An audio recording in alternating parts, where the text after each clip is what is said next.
გამარჯობა, მე რატი ვარ მუჯირი ჟურნალისტი. დღეს 13 მაისია და თქვენ უყურებთ პოლონეთის საზოგადოებრივი მაუწყებლის ქართულენოვან პროექტს VT საქართველოს News. ჩვენი გუნდი დღეს მოგიყვება ცხინვალის რეგიონის ანექსიის საფრთხეზე, დიუშენის სინდრომის მქონე ბავშვების მშობლების პროტესტზე და არა მხოლოდ. ცხინვალის რეგიონი ანექსიის საფრთხის წინაშეა. კრემლში ვლადიმერ პუტინსა და საქართველოს ოკუპირებული ტერიტორიების პოლიტიკურ ხელმძღვანელებს შორის შეხვედრა გაიმართა. მოსკოვში ალან გაგლოევმა ხელი ახალ სამოკავშირეო ხელშეკრულებას მოაწერა. დოკუმენტი რუსეთის ფედერაციასა და სამხრეთ ოსეთის რესპუბლიკას შორის მოკავშირეობრივი თანამშრომლობის გაღრმავებას ითვალისწინებს. საოკუპაციო ხელისუფლების წარმომადგენელმა ალან გაგლოევმა შეხვედრისას განაცხადა, რომ გაფორმებული დოკუმენტი ოსი ხალხების გაერთიანების პროცესის დასაწყისი იქნება. პატივცემულო ვლადიმირ ვლადიმიროვიჩ, ჩვენ და თქვენ ვდგამთ ნაბიჯს ოსი და რუსი ხალხების დაახლოებისკენ და დარწმუნებული ვარ, რომ ეს იქნება ჩვენი ქვეყნების გაერთიანების საბაბი. ამიტომ სავსე ვარ სიამაყით, რომ მაქვს საშუალება ვიყო ამ მოვლენების მონაწილე და გადავდგა ნაბიჯი დიად რუსეთთან გაერთიანებისკენ, როგორც ეს ჩვენს წინაპრებს სურდათ. მინდა სრულიად სამხრეთ ოსეთის ხალხის და პირადად ჩემი სახელი დიდი მადლობა გადაგიხადოთ. პატივცემულო ვლადიმირ ვლადიმიროვიჩ. ალან ედუარდოვიჩ, მე ვიცი, რომ თქვენ მუშაობდით ამ დოკუმენტზე. ეს არის ჩვენი სახელშეკრულებო სამართლებრივი ნორმატიული ბაზის სრულყოფა და იგი შესაძლებლობას მოგცემს კიდევ უფრო გავაღრმაოთ ჩვენი ურთიერთობები. პირველ რიგში სავაჭრო ეკონომიკურ სფეროში და სოციალური საკითხების გადაწყვეტაში სამხრეთ ოსეთის მოქალაქეების ინტერესების სასარგებლოდ. როცა ალან გაგლოევი კრემლში პუტინს ხვდებოდა, ცხინვალში ძალოვნებმა ერთმანეთს ცეცხლი გაუხსნეს. ერთმანეთს ეგრეთ წოდებული სამხრეთ ოსეთის პოლიციის და შეიარაღებული ძალების წარმომადგენლები დაუპირისპირდნენ. სროლის შედეგად რამდენიმე ადამიანი დაიჭრა. თვითმხილველები ამბობენ, რომ ინციდენტი საყოფაცხოვრებო ნიადაგზე დაიწყო და ორივე მხარე ალკოჰოლური თრობის ქვეშ იყო. VT საქართველოს News-ი ოფიციალური პოზიციის დასაფიქსირებლად და კომენტარისთვის შერიგებისა და სამოქალაქო თანასწორობის საკითხებში სახელმწიფო მინისტრის აპარატს დაუკავშირდა. ჩვენ გვაინტერესებს, როგორ აფასებს სახელმწიფო აღნიშნულ შეხვედრას და გაფორმებულ დოკუმენტს საქართველოს სუვერენიტეტის კონტექსტში და რა კონკრეტული ნაბიჯების გადადგმას გეგმავს სამინისტრო რუსეთის მორიგ პროვოკაციული ქმედების საპასუხოდ. ამ დრომდე ჩვენს კითხვებზე პასუხი არ მიგვიღია. ოფიციალურ პასუხამდე კი საოკუპაციო ხაზს მიღმა მყოფი ადამიანების ბედზე გოგა აფციაურთან ვისაუბრებთ. ის არაერთი სამოქალაქო ინიციატივის წევრია და პირადი კავშირები აქვს ცხინვალის რეგიონში მყოფ მოქალაქეებთან. ჟურნალისტი და მიმოხილველი გორიდან გვერდება ვარშავის სტუდიაში. გოგა, გამარჯობა, მადლობა VT საქართველოს News-ის მაყურებლისთვის, რომ გამონახე. როგორ ფიქრობ, რა საფრთხეს შეიცავს რეგიონში, იგულისხმება საოკუპაციო ხაზს იქით დარჩენილი ადამიანებისთვის, მთელი ეს პროცესი, რომელიც გაფორმდა 9 მაისს? გამარჯობა, რატი? საფრთხეები, რაც ჩანს აი ამ შეთანხმებიდან, ის არის, რომ მეტი ასიმილაციის პრობლემა უდგება დე-ფაქტო რესპუბლიკის ტერიტორიაზე მცხოვრებ მოსახლეობას. გულისხმობ იმას, რომ მათთვის დღეს ყველაზე მნიშვნელოვანია პირველ რიგში იდენტობის დაცვა და ენის დაცვა. თუ შევადარებთ მაგალითად სამხრეთ ოსეთს და ჩრდილოეთ osets, მაგალითად ჩრდილოეთ ოსეთში უკვე სამზარეულოშიც კი აღარ ლაპარაკობენ ოსურად. მეტნაკლებად შენარჩუნებულია ოსური ენა ცხინვალში, სამხრეთ ოსეთის ტერიტორიაზე და ერთ-ერთი ყველაზე დიდი საფრთხე სწორედ ის არის, რომ მთლიანად გარუსება მოხდება აი ამ საზოგადოებისა და ამის შესახებ ის ექსპერტები, ის სამოქალაქო აქტივისტები უკვე ღიად წერენ, რომლებიც ცხინვალში იმყოფებიან. სხვათა შორის იქაური საზოგადოება ორ ნაწილად არის გაყოფილი. საზოგადოების ერთი ნაწილი საუბრობს იმაზე, რომ აფხაზეთის მსგავსად მათაც უნდა შეინარჩუნონ იდენტობა, ეგრეთ წოდებული დამოუკიდებლობა, სახელმწიფოებრივ დამოუკიდებლობას გულისხმობენ და რაღაცნაირად თვითმყოფადი და დამოუკიდებელი ერად უნდა ჩამოყალიბდნენ ისინი. თუმცა არის მეორე ნაწილი, უფრო დიდი ნაწილი, რომელიც აი აფხაზეთისგან განსხვავებით ამ შემთხვევაში მხარს უჭერს რუსეთთან სრულ ინტეგრაციას. ხო, ამ სამოკავშირეო ხელშეკრულებას როცა ვკითხულობთ, ერთი ძალიან მნიშვნელოვანი პუნქტი აღმოვაჩინე ადმინისტრაციულ ნაწილში, მაგალითად, წერია, რომ სამხრეთ ოსეთის პრეზიდენტი შეიძლება გახდეს რუსეთის მოქალაქე. მართალია ცხინვალში მცხოვრები მოქალაქეების დიდი ნაწილი ისედაც არიან უკვე რუსეთის მოქალაქეები და პასპორტიზაციის პროცესი 1990-იანი წლების შემდეგ დაიწყო და უფრო გამძაფრდა, უფრო მეტი რაოდენობით პასპორტები გაიცა 2008 წლამდე და 2008 წლის მერეც.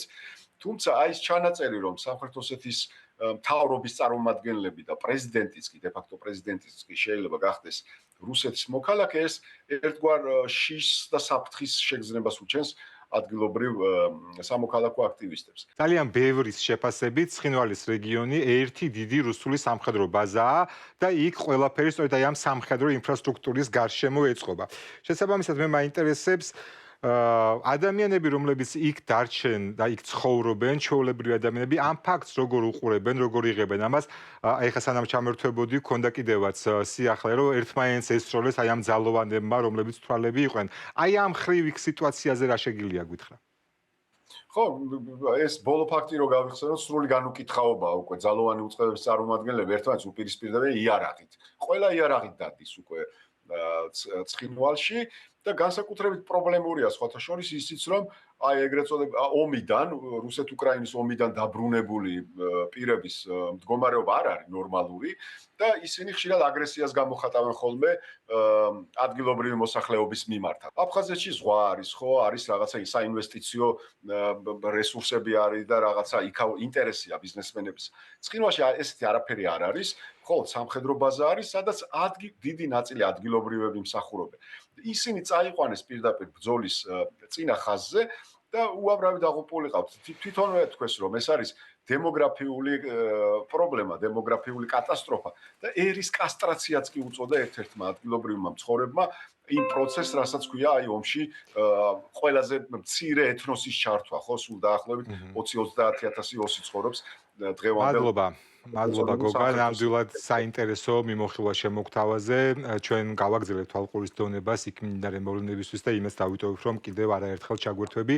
მაყურებელს შევახსენებთ, ჩვენს კითხვებს პასუხობდა გორიდან ჟურნალისტი და მიმოხილველი გოგა აფციორი, რომელსაც ძალიან დიდ მადლობას ვუხდი.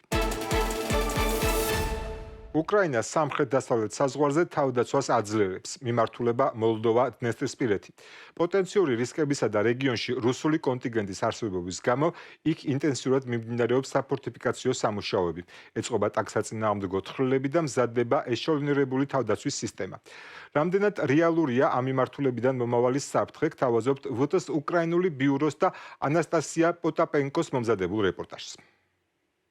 უკრაინის სამხრეთ-დასავლეთი ის მიმართულებაა, რომელზეც უფრო იშვიათად საუბრობენ ვიდრე აღმოსავლეთის ფრონტზე. თუმცა უკრაინა თავდაცვას სწორედ აქ, არაღიარებული დნესტრისპირეთის საზღვართან აძლიერებს. რეგიონში რუსული კონტინგენტი რჩება და დესტაბილიზაციის რისკი კვლავ არსებობს. დაჯგუფება დასავლეთის სარდალი ვლადიმერ შვედიუკი ხაზგასმით აღნიშნავს, ომის გამოცდილებამ აჩვენა, რომ საფრთხეები შეიძლება მოულოდნელად წარმოიქმნას. ამიტომ რეაგირება წინასწარაა საჭირო. სამხედროები ნებისმიერი სცენარისთვის ემზადებიან. პირველ რიგში ეს არის თავდაცვის ხაზები და საინჟინრო ნაგებობები, რომლებიც გადამწყვეტ ამაშობენ როგორც ქვეითი ჯარის, ისე მექანიზებული ქვედანაყოფების შეკავებაში. საუბარია მართულ ხლართებზე, ეგრეთ წოდებულ დრაკონის კბილებზე, ტანკსაწინააღმდეგო თხრილებსა და სხვა დაბრკოლებებზე. სასაზღვრო რეგიონებში მოწმდება სამედიცინო მზადყოფნა, როგორ შეძლებენ საავადმყოფოები ესკალაციის შემთხვევაში დაჭრილების სწრაფად მიღებას.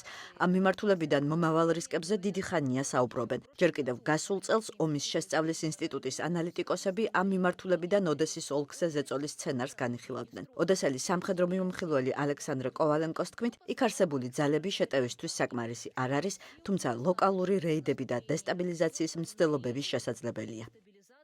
მათ ნამდვილად შეუძლიათ იმოქმედონ მცირე სიღრმეზე, დაახლოებით 1 კილომეტრამდე, მაგრამ სჭირდებათ კი ეს, სავარაუდოდ არა. დნესტრისპირეთისთვის ასეთი ნაბიჯი ფაქტობრივად თვითმკვლელობა იქნებოდა, რადგან ეს უკრაინას ხელფეხს გაუხსნიდა ამ პრობლემის გადასაჭრელად. რიტორიკას დნესტრისპირეთის გარშემო მოსკოვიც ამწვავებს. რუსეთის ელჩმა მოლდოვაში ოლეგ ოზეროვმა განაცხადა, რომ კრემლი მზად არის რეგიონში მცხოვრები რუსები დაიცვას. მოლდოვის საგარეო საქმეთა სამინისტროში ამას ჰიბრიდული ზეწოლის ელემენტი უწოდეს და რუს დიპლომატს საკუთარ მოვალეობებზე კონცენტრირება ურჩიეს. ეს არის სიგნალი იმისა, რომ რუსეთმა შესაძლოა პროვოკაციებს მიმართოს. ერთის მხრივ უკრაინის ფრონტზე წინსვლის შეუძლებლობის გამო, ხოლო მეორეს მხრივ მოლდოვის რესპუბლიკის გადაწყვეტილებების ფონზე, რომლებიც დნესტრისპირეთის საკითხს ეხება. არ არის გამორიცხული რუსეთმა მოლდოვის მიმართ უფრო ხისტად მოქმედება გადაწყვიტოს.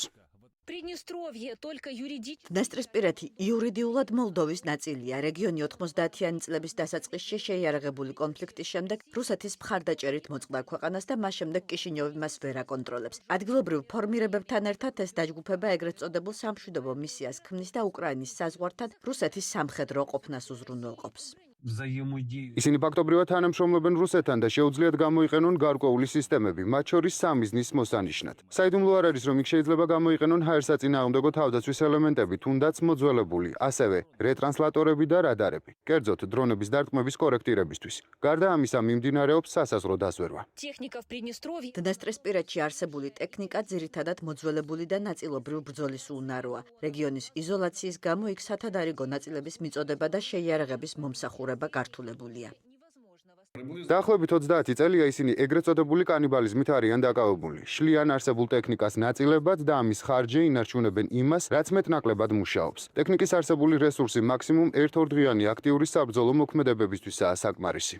კონფლიქტი 30 წელზე მეტია გაყინულია. ამასთან რეგიონის კავშირი რუსეთთან თანდათან სუსტდება. პირველ რიგში ენერგეტიკაში. გაზის მიწოდების შეწყვეტის შემდეგ კიშინიოვმა პირველად დაიწყო დნესტრისპირეთის მხარდაჭერა და საწვავის მიწოდება. ენერგოკრიზისის ფონზე მოსკოვი ცდილობს სიტუაცია თავის სასარგებლოდ შემოაბრუნოს და ისედაც ძლიერი გავლენა კიდევ უფრო გაზარდოს.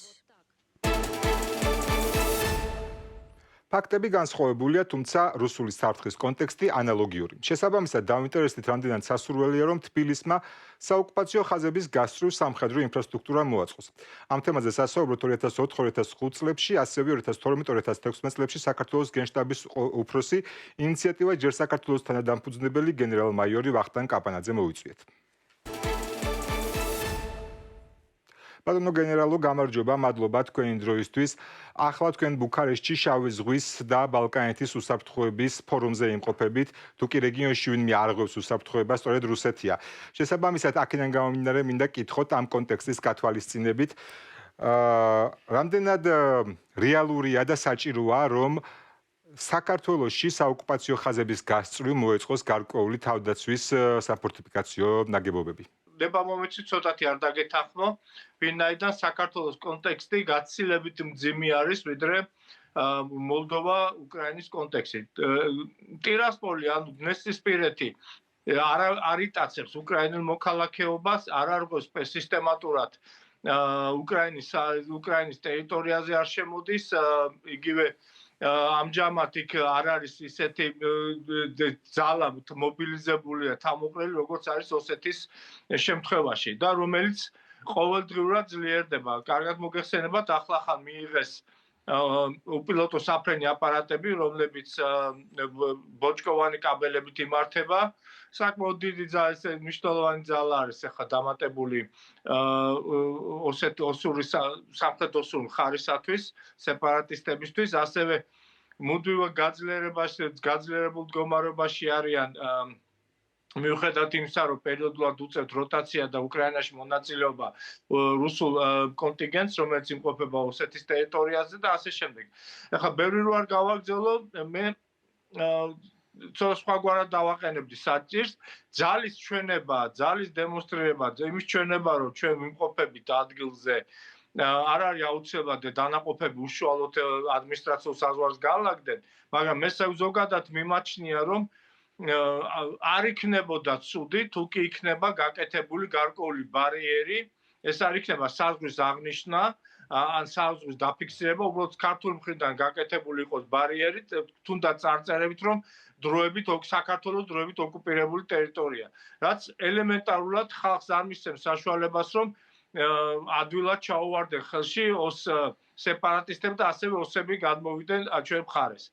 მეორე საკითხია ის დამკვირვებლები, რომლებიც არიან საქართველოს მხრიდან, რომელიც ოსურ მხარეს ვერაფერს ვერ აკვირდებიან, უბრალოდ საქართველოს მხრიდან მოძრაობენ და ამის შესაბამისად საქართველოს არ შეუძლია შეიარაღებული ძალების დანაყოფები ყავდეს ახლოს, გარკვეული მანძილი არის საჭირო დასაცავი აღნიშნული ტერიტორიიდან, ამ შეხების წერტილიდან, უბრალოდ ადმინისტრაციულ საზღვრიდან, მაგრამ ეს არ გამორიცხავს, რომ იქნას გაძლიერებული ეს მიმართულება ასევე მე ჩემის აზრით გორის ბრიგადიდან შეიძლება გამოიყოს გარკვეული დანაყოფები, თუნდაც ბატალიონის ზომის, რომელიც განთავსდება უფრო ახლოს აი ამ ოკუპირებულ ტერიტორიასთან, რათა საჭიროების შემთხვევაში შეძლოს ღირსეული რეაგირება საფრთხეზე. ბატონო გენერალო, აქვე მინდა დავაზუსტო, რამდენად სასურველი იქნებოდა თქვათ ტანკსაწინააღმდეგო თხრილები, ან იგივე ესე თქვათ კბილების დამონტაჟება, რაღაც უფრო აი სამხედრო ინფრასტრუქტურაზე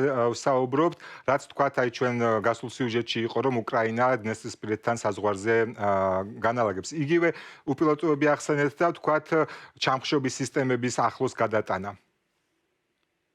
გეთახმები, ოღონდ იმ კუთხით, რომელიც რადიოელექტრონული საშუალებები, ან თუნდაც თვალთვალის საშუალებების გაძლიერებას იგულისხმებდა, მე ხა ამ მომენტისთვის არ მაქვს ის შეგრძნება, რომ იქ საჭირო არის ტანკსაწინააღმდეგო თხრილების გათხრა და მომზადება, ვინაიდან დღევანდელ პირობებში დაარსებული ვითარებიდან გამომდინარე არის ისეთი ტანკსაწინააღმდეგო საშუალებები, რომლებიც საჭიროების